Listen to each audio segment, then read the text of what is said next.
శ్రీశైలేశదయా పాత్రం శ్రీభక్త్యాదిగుణార్ణవం యతీంద్రప్రవణం వందే రమ్యజా మాతరం మునిం లక్ష్మీనాథసమారంభాం నాథయామునమధ్యమాం అస్మదాచార్యపర్యంతాం వందే గురుపరంపరాం యో నిత్యమచ్యుతపదాంబుజయుగ్మరుక్మవ్యామోహతస్తదితరాని తృణాయ మీనే అస్మద్గురోర్భగవతోశ్చ దయైకసిన్ధోః రామానుజస్య చరణౌ శరణం ప్రపద్యే. మాతాపితా యువతయస్తనయా విభూతిः సర్వం యదేవ నియమేన మదన్వయానాం ఆద్యస్య నః కులపతేర్వకులాభిరామం శ్రీమత్పతంజలియుగళం ప్రణమామి మూర్ధ్నా. భూతం సరశ్చ మహదాహ్వయభట్టనాథ శ్రీభక్తిసార కులశేఖర యోగివాహాన్ భక్తాంగ్రిరేణుపరకాల యతీంద్రమిశ్రాన్ శ్రీమత్పరాంకుశమునిం ప్రణతోऽస్మి నిత్యం. కూజంతం రామ రామేతి మధురం మధురాక్షరం ఆరుహ్య కవితాశాఖాం వందే వాల్మీకికోకిలం. వాల్మీకేర్మునిసింహస్య కవితావనచారిణః శృణువన్ రామకథానాదం కో నయాతి పరాం గతిం. యః పిబన్ సతతం రామచరితామృతసాగరం అతృప్తస్థం మునిం వందే ప్రాచేతసమకల్మషం. గోష్పదీకృతవారాసిం అశతీకృతరాక్షసం రామాయణ మహామాలా రత్నం వందే నీలాత్మజం. అంజనానందనం వీరం జానకీ శోకనాశనం కపీశమక్షహంతారం వందే లంకాభయంకరం. శ్రీరాఘవం దశరథాత్మజమప్రమేయం సీతాపతిం రఘుకులాన్వయరత్నదీపం ఆజానుబాహుమరవిందదలాయతాక్షం రామం నిశాచర వినాశకరం నమామి. శ్రీరఘునందన పరబ్రహ్మణే నమః. కన్యాభరణి సంజాతం వాసూలకులభూషణం శ్రీరంగార్య గురోః పుత్రం శఠగోపమహం భజే. అస్మతు గురుభ్యో నమః. భగవత్ బంధువులారా నమః. జై శ్రీమన్నారాయణ. 17వ శ్లోకాన్ని అనుసంధానం చేసుకున్నాం. అహం ఉపైకీ భార్య తస్యైవ వసుధాపతే తతస్నాతస్య విద్యేవ విప్రత్య విదితాత్మనః. మనం ఈ శ్లోకం చెప్పుకోవాలి.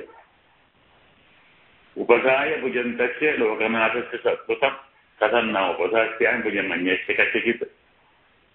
నిన్న చెప్పుకున్నాం. లోకనాథస్య లోకై నాట్యమానస్య అర్థం చెప్పుకున్నాం. అంటే సర్వలోకములు అతన్ని ప్రార్థిస్తాయి.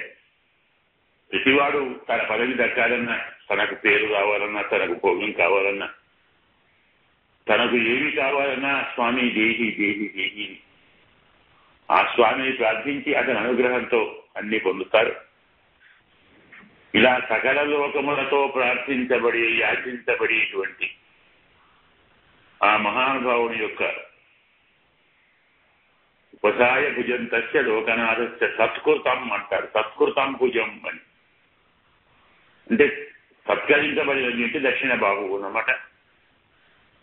ఆ మహానుభావుని యొక్క దక్షిణ బాహువును ఉపసానీకృత్య తలగడగా చేసుకున్న నేను కథం అన్యస్య కచ్చిత్ కథన్నా ఉపసాస్యామి. అలాంటి నేను అన్యస్య ఎవడో అనామకుడు, అతన్నే ఆ పరమాత్మనే అన్ని భోగాడిపోమని యాచించేవాడు ఒకడు, అందరి యాచించబడేవాడు ఒకడు. అందరి చేత యాచించబడే పరమాత్మ యొక్క భుజాన్ని తలగడగా చేసుకున్న నేను అతన్ని యాచించి భోగాలు పొందే ఒక క్షుద్రుడి యొక్క భుజాన్ని ఎలా తలగడగా చేసుకుంటాందా? నేను లోకనాథునికి ఇల్లాలను. అతను లోకానికి నాథుడు, నాకు నాథుడు.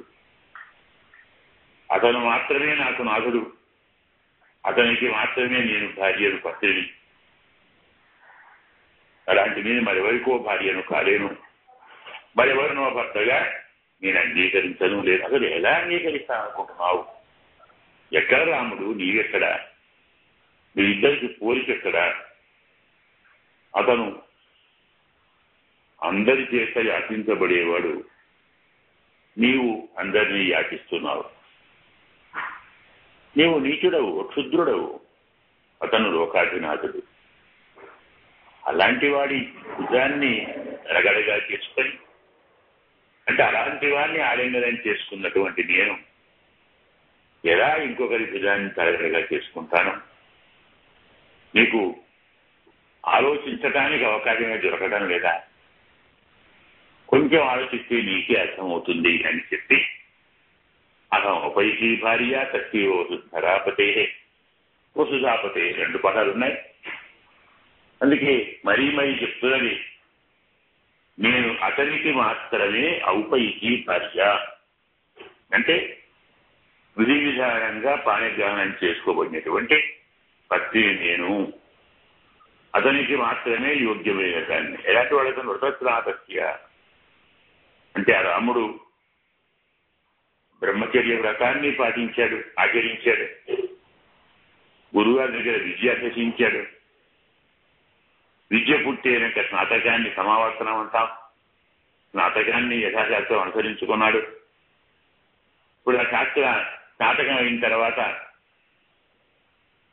గారికి వచ్చాడు, జనక మహారాజుకి వచ్చాడు.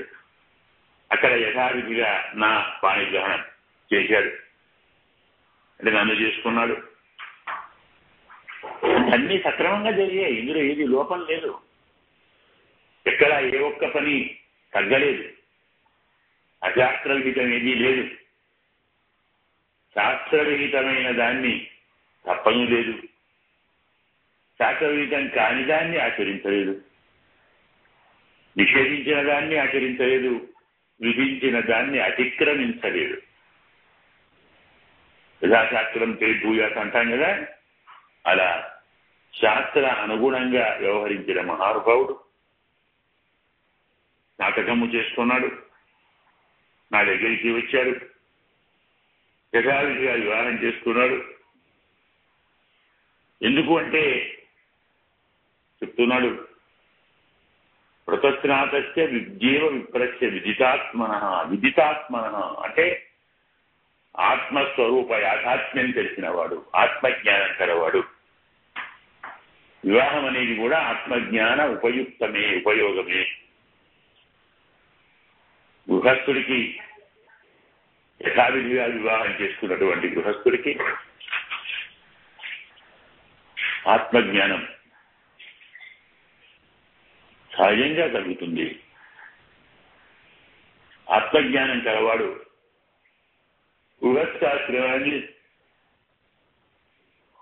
మోక్ష సాధనంగా మరుచుకుంటాడు. కేవలం భోగానికను, కేవలం రాగ ప్రాప్తికను లేదా భోగ ప్రాప్తికను సాంసారిక జీవితాన్ని భావించడు, నడపడు. వివాహం, పత్ని, గృహస్థాశ్రమం ఇవన్నీ కూడా మోక్ష మార్గానికి అనుకూలమైనవి.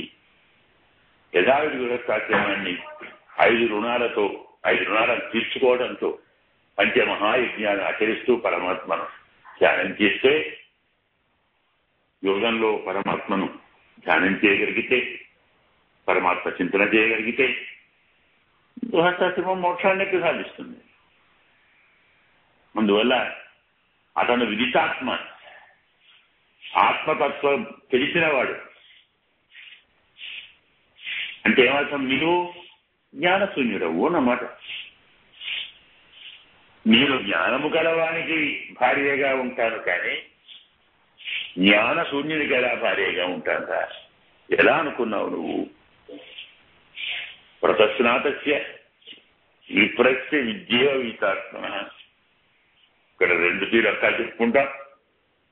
రాముడు బ్రహ్మచర్య వ్రతాన్ని అనుసరించి గురువు గారి దగ్గర విద్యను నేర్చుకొని, సమావర్తనము స్నాతకము పూర్తి చేసుకొని, జనక మహారాజు విధానానికి వచ్చి శాస్త్రోక్తంగా వివాహం చేసుకున్నటువంటి మహానుభావుడుతను. అలాంటి వాడికి మాత్రం తత్వజ్ఞానం కల, ఆత్మతత్వజ్ఞానం కల మహానుభావుడు. అలాంటి వాడికి మాత్రమే నేను యోగ్యురాలను, ఔపైకి భార్య. ఇలాగైతే స్నాతకం ఆచరించుకున్నటువంటి విప్రునికి వేద విద్య ఎలా చెందుతుందో అతనికి మాత్రమే యథాశాస్త్రంగా బ్రహ్మచర్యాన్ని పూర్తి చేసుకొని సమావర్తనం చేసుకున్నటువంటి వాడికి, అలాంటి విప్రునికి తాను అధ్యయనం చేస్తున్నటువంటి విద్యంతా ఎలా స్వాధీనం అవుతుందో స్నాతకం చేసుకొని యథావిధిగా పైన వివాహం చేసినటువంటి రామునికి మాత్రమే నేను యోగ్యురాలను, అతనికి మాత్రమే భార్యగా ఉండగలదు, ఇతరులకు నేను పత్నిగా ఉండటానికి యోగ్యురాలను కాదురానైనా నేను రాముడికి మాత్రమే అనన్యార్హ అన్నమాట. మనం చెప్పుకుంటాం కదా, ఆకారత్రయం అంటాం. అనన్య శేషత్వం అంటే అనన్య శేషత్వం, అనన్య భోగ్యత్వం, అనన్య శరణ్యత్వం. ఇది ఆకారత్రయం అంటాం. అంటే అనన్యార్హ శేషత్వం, పరమాత్మకు మాత్రమే నేను దాసపూతులను, మరొకరికి కాదు. అలాగే అనన్య శరణ్యత్వం, పరమాత్మను మాత్రమే రక్షకునిగా స్వీకరించాను, అతనే రక్షకుడు, ఇతరులు రక్షకుడు కారు. అనన్య భోగ్యత్వం, పరమాత్మకు మాత్రమే నేను భోగ్యమైన వస్తువును. అహమన్నం అహమన్నం అహమన్నం అంటాను కాబట్టి అలాంటి పరమాత్మకు మాత్రమే భోగ్యపూతులను, పరమాత్మ మాత్రమే రక్షకుడు, పరమాత్మకు మాత్రమే శేషభూతుణ్ణి. ఇది మన ఆకారత్రయం. రహస్యత్రయంలో చెప్తారు ఈ విషయాన్ని. అంటే మోక్షుప్పడి అంటాం, త్రిమంత్రార్థం అంటాం. అందులో ఈ విషయాన్ని విస్తారంగా చెప్తారు. ఇలాంటి ఆకారత్రయ సంశిష్టాలనేటువంటి నేను, పరమాత్మే నాకు రక్షకుడు, పరమాత్మే భర్త, పరమాత్మే భోక్త, పరమాత్మే నివాస శరణం సుహృత్ అని చెప్తానే. ఇలా అన్నీ ఆయనయ్యా, అతని కంటే మరి ఇంకొకరు ఉండటానికి వీల్లేదు. ఎవరు కాలేరు. మళ్ళీ చెప్తుంది, సాధు రావణ రామేణ మాం సమానయ దుఃఖితాం వనే వాస్తయార్థం కరేణివేవ గయాకిపం. ఇందులో రావణాసురుణ్ణే ప్రార్థిస్తూ ఉంది. ఇది చమత్కారమైనటువంటి మాట.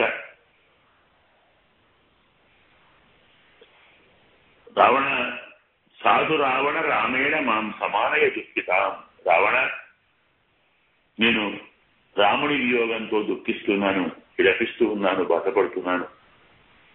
రాముడి వియోగాన్ని, రాముడి విరహాన్ని నేను సహించలేను. రాముడు లేకుండా బ్రతకలేను నాయన. అందుకే విడదీసినటువంటి వాడినే కడపమని అడుగుతుంది సీతమ్మ.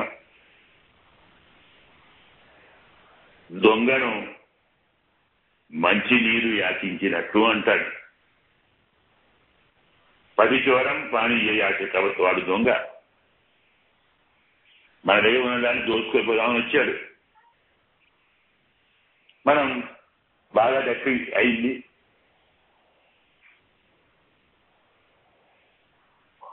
దక్కితో బాధపడుతున్నాం.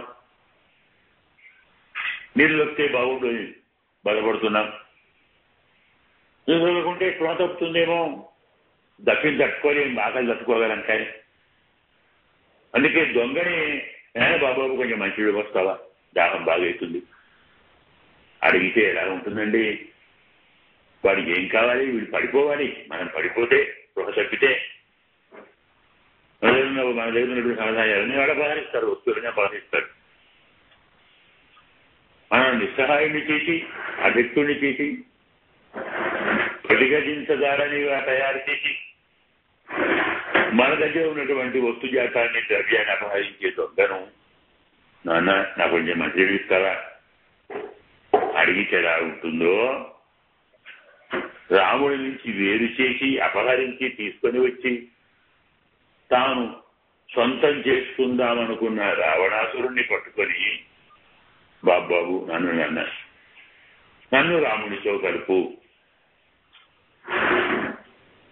రాముణ్ణి చేర్చు, రామేణ మాం సమానయ, రాముడితో నన్ను కలుపు. ఎలాంటి నేను దుఃఖితాం, రాముడి యొక్క వియోగంతో నేను దుఃఖపడుతున్నాను. సాధు రావణ అంటే ఇక్కడ సాధు రావణ మంచిదిరా రావణ లేదా మంచి రావణ? రావణాసుడు మంచివాడు ఏమిటి అంటే, రాముడిని నన్ను దూరం చేశావు కదా, రాముడిని ఎడబాటావు కదా, దీనివల్ల నీ క్రౌర్యం అధికమైంది, నువ్వు ఎంతటి క్రూరుడవో తెలిసిపోయింది. అలాంటి క్రూరత్వాన్ని తొలగించుకునే మార్గం చెప్తాను. ఇప్పటికైనా మించిపోయింది. ఏదో పొరపాటు చేశావు, తప్పు చేశావు, ఏదో ఆవేశంలో చేశావు, ఆలోచన లేకుండా చేశావు, మించిపోయింది ఏం లేదు. నీవు చేసిన తప్పును నీవే సవరించుకో, ప్రాయశ్చిత్తం చేసుకోరా. రాముడితో నన్ను కలుపు, విడదీసిన పాపము పోతుంది, నీవే రాముడి కోపము పోతుంది, నువ్వు బాగుంటావు. ఇప్పటికీ రావణాసురుణ్ణి సీతమ్మ ఓ పిల్లవాడిగానే భావిస్తున్నది. తాను ఒక మాతృమూర్తిగా, ఓ తల్లిగా, ఒక తల్లి తన పిల్లల యొక్క యోగక్షేమాన్ని, ప్రియాన్ని, హితాన్ని ఎంత బాగా కోరుతుందో, సీతమ్మ కూడా రావణాసుని యొక్క యోగక్షేమాన్ని అంత బాగా కోరుతుంది. ఇప్పటికీ కోరుతుంది. వారింత దుర్మార్గుడైనా, తమను ఎడబాపినా, వేరు చేసినా,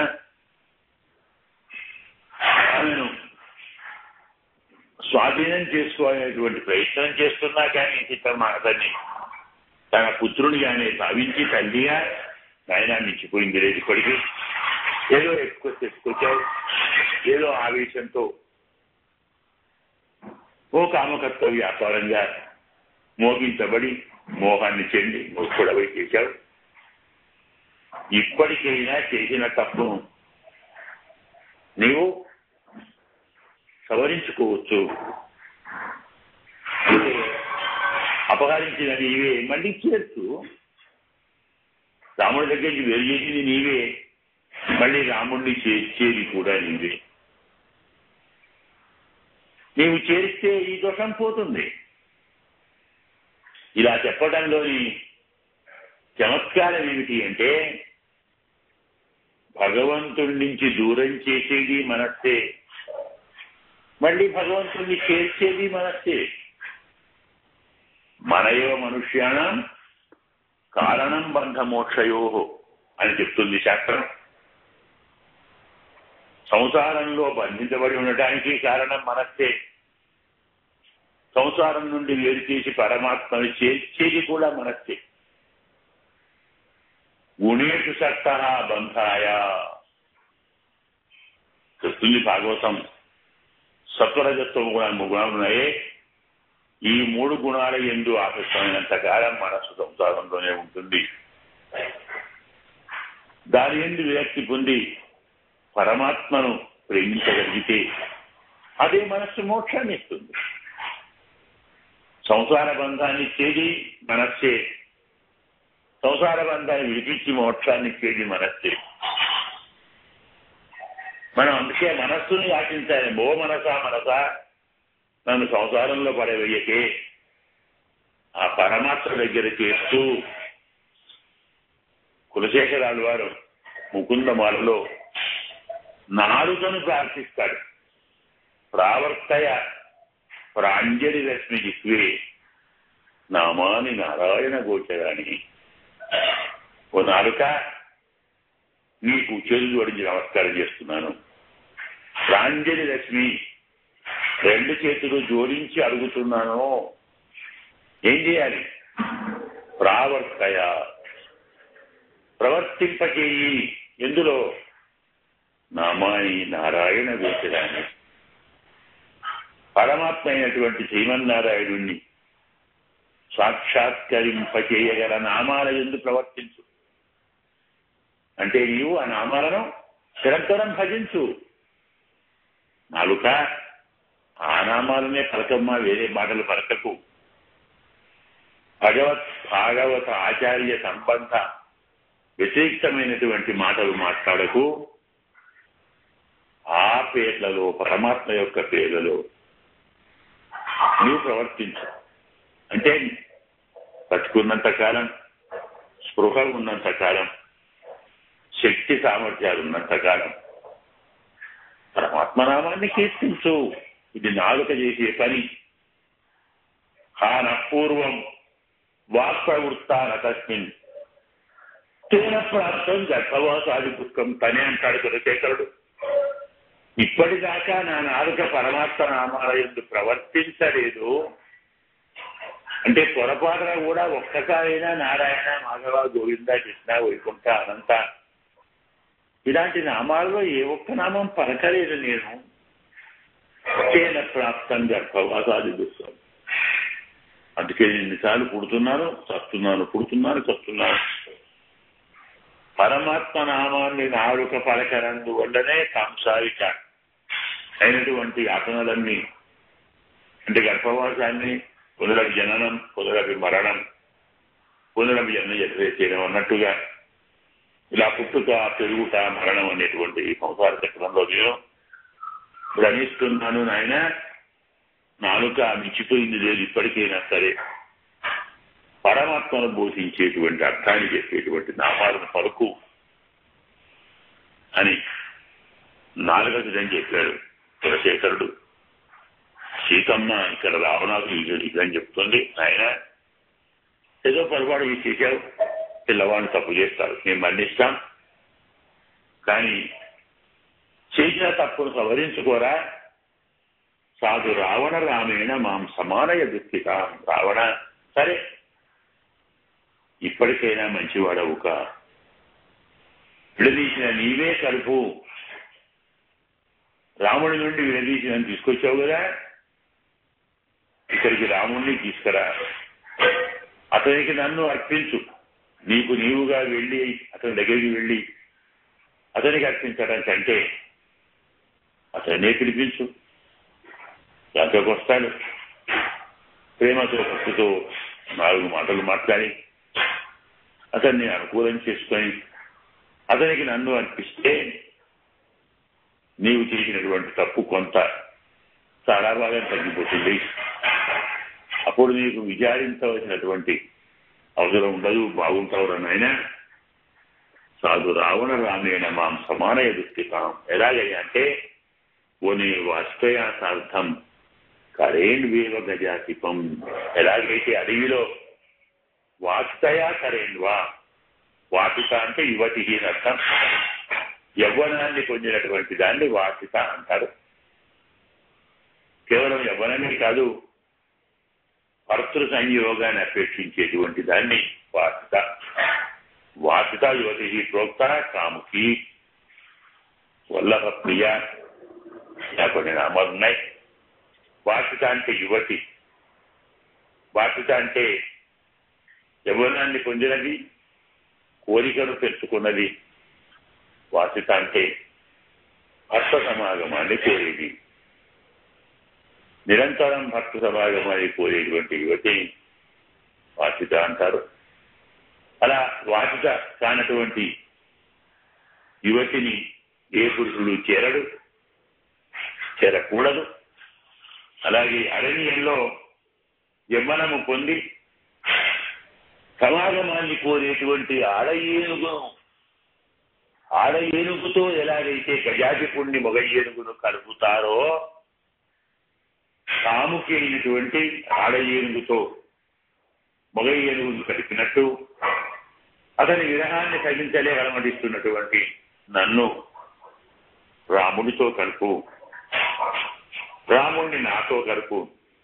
న్యాయంగా రామేణ మాం సమానయ, రాముడితో నన్ను కలిపించి నాతో రాముడిని కల్పనాలి కదా. రావణాసురుడు తీసుకొని వస్తే అక్కడికి వెళితే రాముడితో కలుస్తాం, ఇక్కడికి వస్తే దీంతో కలవాలి. ఉదాహరణ కూడా వాస్తయా కరేండు అని కాముకైనటువంటి ఆడ ఏనుగు అన్నాడు. మరి అక్కడ ఆడ ఏనుగు అంటే సీతమ్మే అయినప్పుడు రాముణ్ణి పిలిపించి ఇక్కడికి సత్కరించి నన్ను సమర్పించు రామునితో నన్ను కలుపు అని చెప్పాలి కానీ రాముణ్ణి కలుపు నాతో అని ఎలా చెప్తున్నారండి అనేటువంటి ప్రశ్న ఉదయిస్తుంది. కానీ న్యాయంగా ఇది ప్రశ్న కాదు. ఎందుకు కాదు అంటే చాలా జాగ్రత్తగా ఆలోచించండి. రాముణ్ణి ఇక్కడికి తీసుకొని వచ్చి రామునికి నన్ను అర్పించాలి అంటే రాముణ్ణి నాకు అప్పగించాలి, నాతో రాముణ్ణి కలపాలి. రామునితో నన్ను అంటే తాను అక్కడికి పోవాలి అంటే భక్తులను ఉద్ధరించటానికి భగవంతుడే భక్తుల దగ్గరికి రావాలి. మనమంత మంచివాళ్ళని కాదు. మంచి భావం ఉన్న గుడికి వెళ్ళి భగవంతుడిని దర్శించుకొని అతనికి అపరాధ క్షామణ చేసుకొని అయినా తప్పులు చేశాను స్వామి క్షమించని ప్రార్థించి ప్రసన్నుని చేసుకొని తీర్థాలు తీసుకొని వచ్చేంత మంచివాడని కాదు. మనకు మనముగా వైకుంఠానికి వెళ్ళలేము. ఆచార్య కటాక్ష ఉండాలి, పరమాత్మ కృప చూపాలి. కాబట్టి ఆయన కల్పిస్తే అవుతుంది, వాళ్ళని కల్పిస్తే కాదు.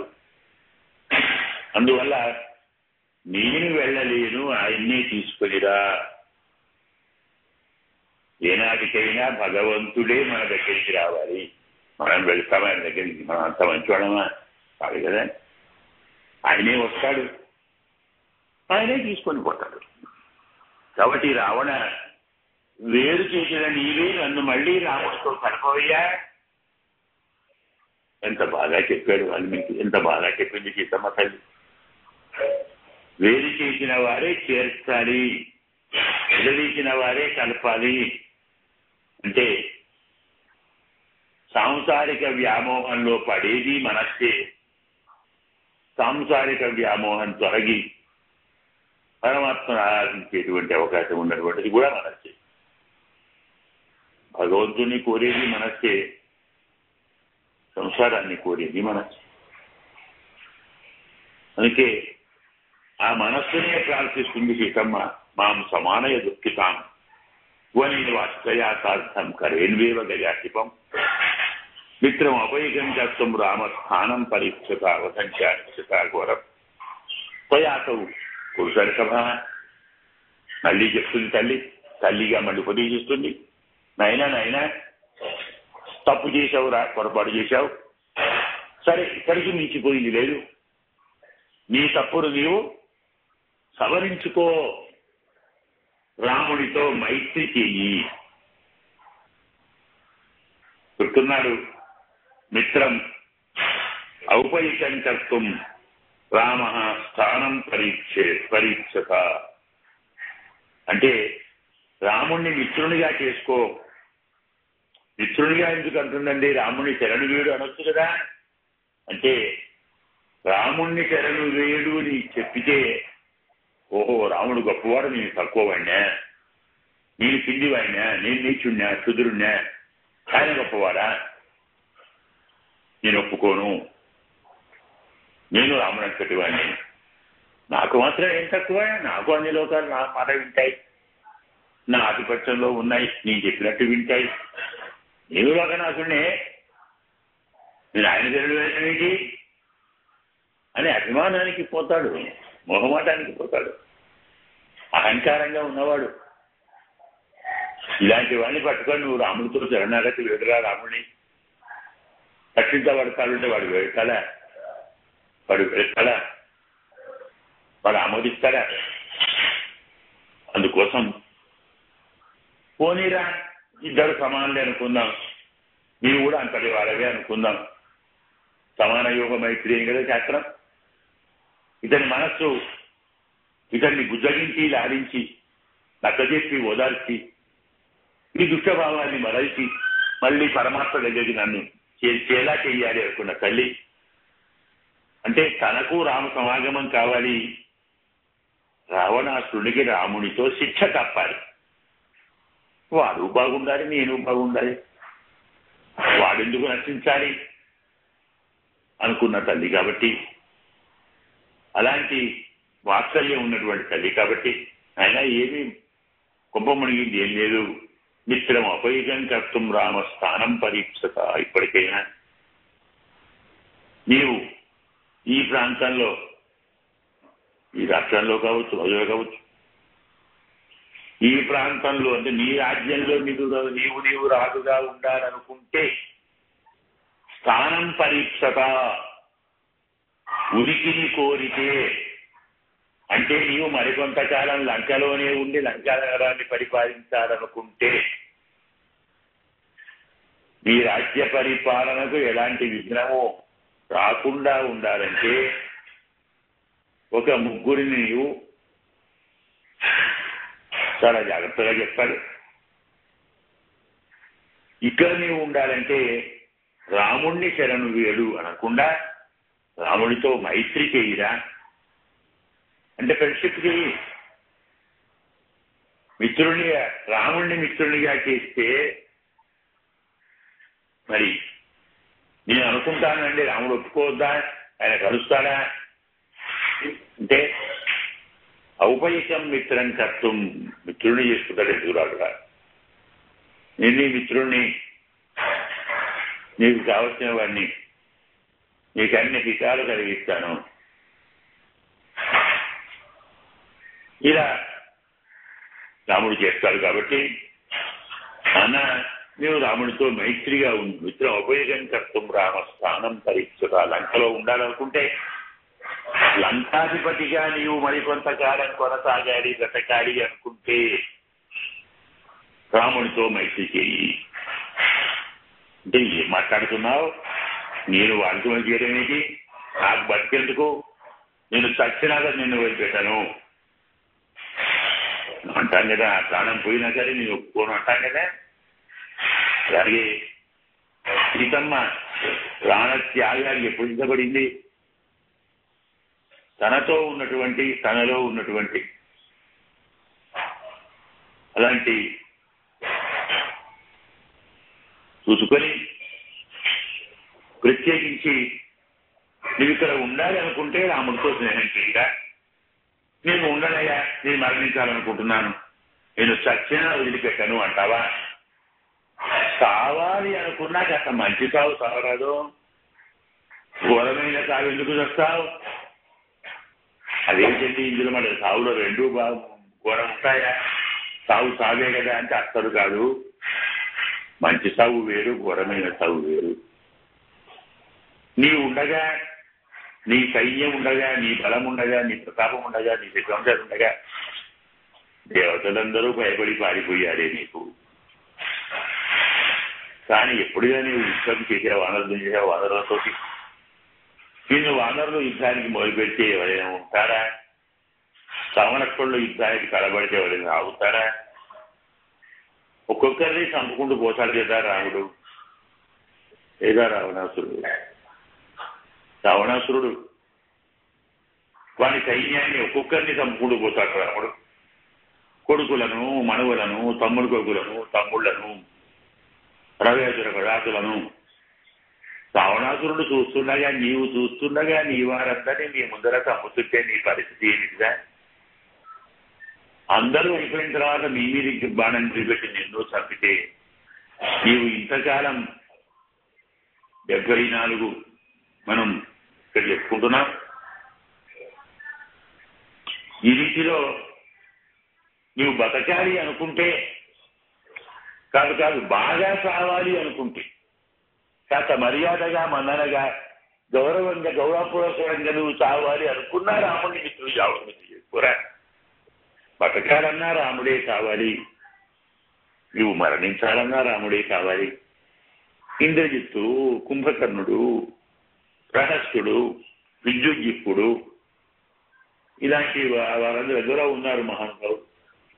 వాళ్ళంతా నీకు కావలసిన వాళ్ళు ఎంతమంది పుత్రులు? నరాంతకుడు, కాలాంతకుడు, నికుంభుడు, కుంభుడు, ఇలా మకరాక్షుడు, వీళ్ళందరూ ఉన్నారండి. రావణాసురుని అనంగు సైన్యం.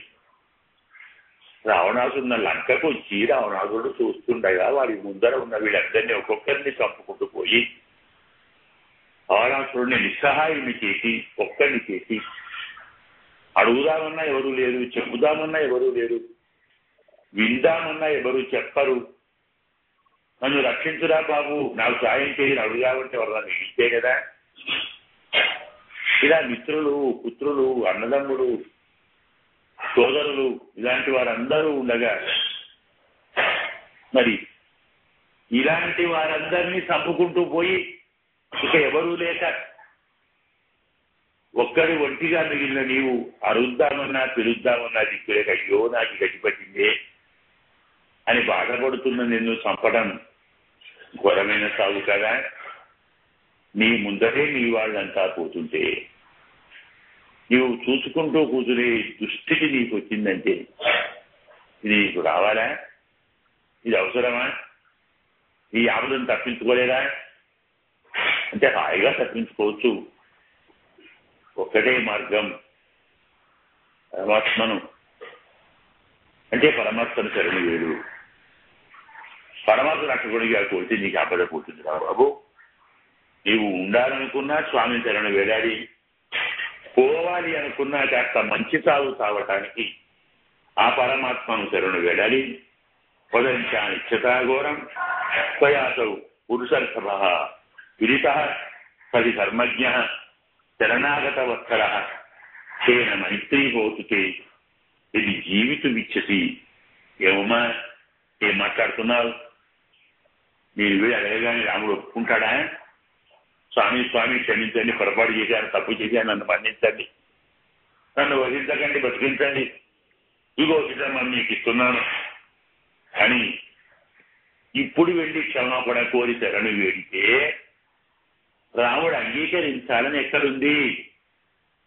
నా భార్యను హరిస్తావురా, నాకెంత దుఃఖాన్ని కలిగిస్తావా, నన్ను ఎంత బాధ పెడతావా అని స్వామి కోపంతో, రౌద్రంతో, పగతో, వైరంతో రగిలిపోయి నన్ను చంపకుండా ఉంటాడా? శరణు వెళ్ళినా శరణాగతి ఫలిస్తుందా? మనసు ఈ మాట అంటుంది కదా.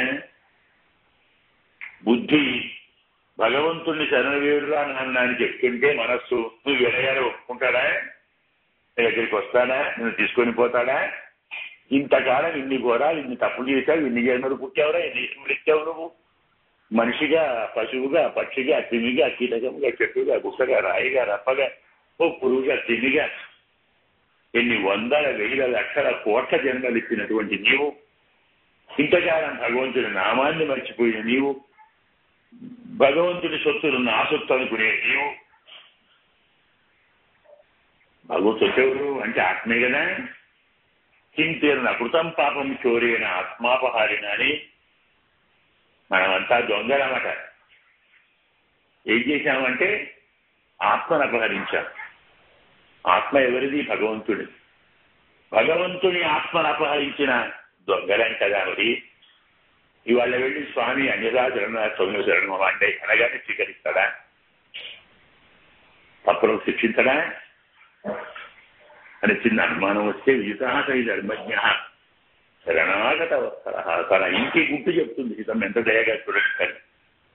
ఆ తల్లి ఎంత దయగల మహానుభావురాలో ఆలోచించండి. వాడు శత్రువు, రాక్షసుడు, క్రూరుడు, తనను అపహరించొచ్చాడు, తనను స్వాధీనం చేసుకోవాలని చూస్తున్నాడు. రాముడు లక్ష్మణుని చంపాలని చూస్తున్నాడు, వాడికి రావద్దని చూస్తున్నాడు. అంటే ఏ కోణంలో నుంచి చూచినా రావణాసురుడు పరమ దుర్మార్గుడే. అయినా వాడికి కూడా ఈమె తల్లే కదా. తల్లి దృష్టిలో అందరూ ఒకటే. అందు కాబట్టి ఈ తల్లి ఇంటి గుట్టు చెబుతున్నది. ఎంత కోపం వచ్చినా, రావణాసురుడు ఎన్ని అకృత్యాలు చేస్తూ ఉన్నా, అలాంటి వాణ్ణి కూడా పరమాత్మ క్షమిస్తాడు. పరమాత్మ దయామయుడు. ఒక్కసారి శరణు వేడి సర్వాపరాధా క్షమస్సు అన్యదా శరణం నాస్తి త్వమేవ శరణం మమ అని ఒక్కసారి అందా, నీకు భయం లేదు, నేను రాముడు కాపాడుతాడు. ఎందుకంటే వారి స్వభావం అది. శరణాగత వత్సర, ఇది రాముడి యొక్క స్వభావం. ఎంత పెద్ద తప్పు చేసినా, ఎన్ని పాపాలు చేసినా అన్యదా శరణం నాస్తి త్వమేవ శరణం మమ, స్వామిని మహాప్రభు సర్వాపరాధాన్ని క్షమస్సు అని ఒక్కసారి అతని కాళ్ళ మీద పడి క్షమాపణ కోరితే, చేసిన తప్పు తెలుసు రక్షించమని ప్రార్థిస్తే అలాంటి వాడిని ప్రాణంగా చూసుకుంటాడురా మా రాముడు.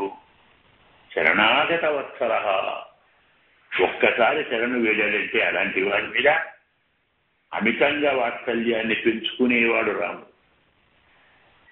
ఈ ఉపదేశం సీతమ్మ చేస్తే రావణాసుడు వినలేదు. కానీ ఆ పక్కనే ఉండి ఇవన్నీ వింటున్నవాడు ఇంకోటి ఉన్నాడు. వాడే విభీషణుడు. ఆ పని వాడు చేశాడు. వెళ్ళాడు, శరణు వెళ్ళాడు, రక్షించబడ్డాడు. గమనించండి, అందుకే రామచంద్రుడంటే శరణాగత వత్సలుడురా బాబు. శరణు వేడిన వాడిని ప్రాణంగా చూసుకుంటాడు. అన్ని తప్పులను ఆ మహానుభావుడు క్షమిస్తాడు. అలా విదిత, నా మాట కాదు, అందరికీ తెలుసు. భగవతత్వాన్ని తెలియని వారు కూడా భగవంతుడు శరణాగతుడని తెలుసు. అన్ని లోకాల్లో ఇది ప్రసిద్ధమైన రాముడి స్వభావం. కానీ కొత్తగా చెప్పటం లేదు. రాముడు శరణాగత వత్సలుడు. శరణు వేడితే చాలు, వాడు ఎన్ని తప్పులు చేసినా క్షమించాడుకో అంటాడు. అలా విదిత ప్రసిద్ధి పొందాడు. అంతేగా ధర్మజ్ఞ ఎందుకు ఒప్పుకుంటాడండి? తప్పు చేశాను కదా, ఎత్తుకొచ్చాను కదా అంటే ధర్మజ్ఞ, ధర్మము తెలిసినవాడు. ఏం ధర్మం? శరణాగతి ధర్మం తెలిసినవాడు. అంటే శత్రువు అయినా సరే చంపాలని వచ్చినటువంటి వాడిని కూడా కాళ్ళ మీద పడేది మహాగాడు మహానుభావుడు ధర్మాత్ముడు రాముడు. క్షమిస్తాడు. ఒక్కసారి శరణు వేడితే వాడిని ఎంతకు రక్షించాలి. ధర్మం తెలిసినవాడు, శరణాగత వ్రతం తెలిసినవాడు, ధర్మం తెలిసినవాడు. అలా రాముడు ప్రసిద్ధి. కాబట్టి తేన మైత్రీ పోతుతే ఇది జీవితం ఇచ్చేసి మనం చెప్పుకున్నాం కదా. నీవు బతకాలి అనుకుంటే, ఇప్పుడు ఇంతకుముందేమో స్థానం పరిష్టత ఉండాలి అనుకుంటే అండి, ఘోరమైన చావు వద్దనుకుంటే ఇది ఇక్కడ నీవు బ్రతకాలనుకుంటే ఇక అతన్ని శరణు వేడు, అతను శరణాగత వత్సలుడు, అతను నిన్ను కాపాడుతాడు. నీకు ఎలాంటి సందేహం లేదు. ఇప్పటికైనా బాగుపడవచ్చురా నాయన. మనస్సుకు ఆత్మ ఇలా బోధించాలి. నన్ను పరమాత్మ నుండి వేరు చేయటం కాదు, పరమాత్మను నాతో కలుపు, పరమాత్మను నీవే పిలువు, నన్ను కలుపు, చేసిన తప్పు సవరించుకో, భగవంతుని క్షమాపణ వేడు, శరణు వేడు, అతను కాపాడుతాడు. నా ధనం చూడు, నా భోగాలు చూడు, నా ఐశ్వర్యాలు చూడు, అనుభవించు, సుఖించు, రమించు అని చెప్తున్న మనస్సుకు ఇవన్నీ అశాశ్వతాలు, క్షుద్రాలురా. నిత్యము సత్యము పరమాత్మే. అతన్ని చేరు, అతన్ని చేర్చు, అతనితో చేర్చు, అన్ని తప్పులు ఒప్పుకో, శరణు వేడు, క్షమాపణ కోరు, నిన్ను రక్షిస్తారు. ఇలా ఆత్మ మనస్సుకు బోధించాలి అనే తత్వాన్ని మనకు చెప్తున్నారు. బహుశా సమయం అయిపోయినట్టుంది. అద్భుతమైనటువంటి ఘట్టాలు కాబట్టి కాస్త వివరంగా చెప్పవలసి వస్తున్నది. తరువాతి విషయాన్ని మళ్ళీ మనం రేపు అనుసంధానం చేద్దాం. ప్రజాభ్య పరిపాలయంతాం న్యాయేన మార్గేణ మహీం మహీషాః గోబ్రాహ్మణేభ్య శుభమస్తు నిత్యం. లోకాః సమస్తాః సుఖినో భవంతు. అస్మద్గురుభ్యో నమః. జై శ్రీమన్నారాయణ.